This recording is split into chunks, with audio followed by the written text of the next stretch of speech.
Sekarang ada kiai yang bagus namanya Gus Baha. Harus dikasih forum di TV One.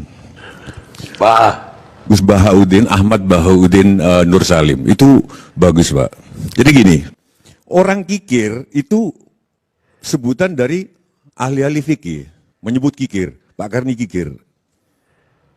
Orang tasawuf tidak berkonsentrasi pada orang kikir, tapi orang tamak. Kenapa? Karena kalau tidak ada orang yang berharap, tidak ada orang yang tamak, nggak akan menyebut orang itu kikir. Kenapa ada orang kikir? Karena ada orang yang berharap. Maka ahli tasawuf berfokus pada orang yang berharap. Nah saya karena orang tasawuf, saya berharap kayak ini gitu. Kenapa ada pemimpin tamak? Karena rakyatnya rakus. Itu jodoh. Sehingga waktu proses pemilihannya dan lain sebagainya mudah disogok dan lain-lain sehingga lahirlah pemimpin-pemimpin yang rakus. Jangan lupa subscribe and share ya kak. Terima kasih. Selamat menonton dan barakallah. Ketika kita istighfar itu masih butuh istighfar yang lain. Nah dalam kebaikan juga gitu.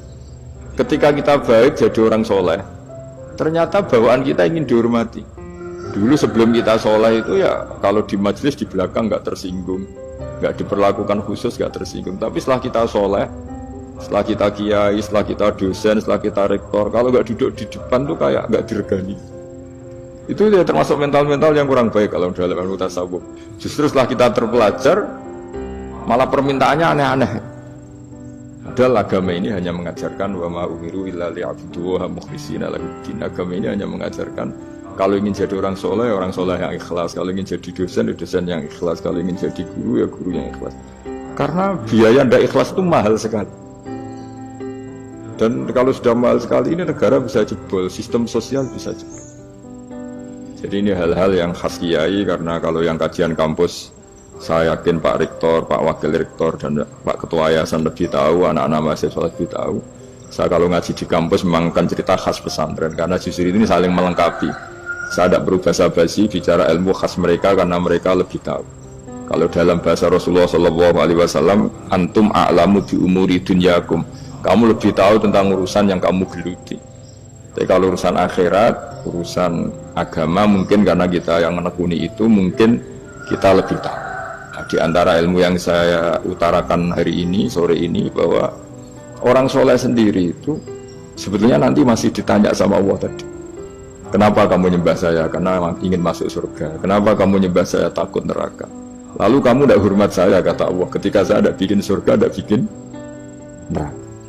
Akhirnya mereka sadar bahwa ibadah itu harus murni karena Allah Subhanahu wa Ta'ala, bukan karena takut masuk neraka, juga bukan karena ingin masuk surga.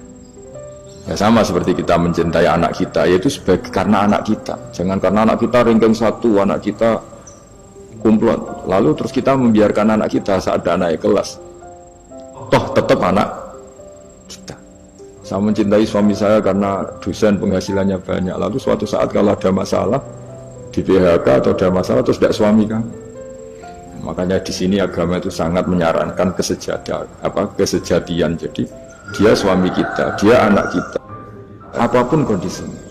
Nah kira-kira gitulah, ikhlas itu kira-kira seperti itu. Jadi jangan sampai alasan-alasan yang bersifat materialistik itu yang menjadikan kita mencintai istri karena cantik, mencintai suami karena hasilnya besar. Suatu saat kalau itu berubah, kita akan masalah.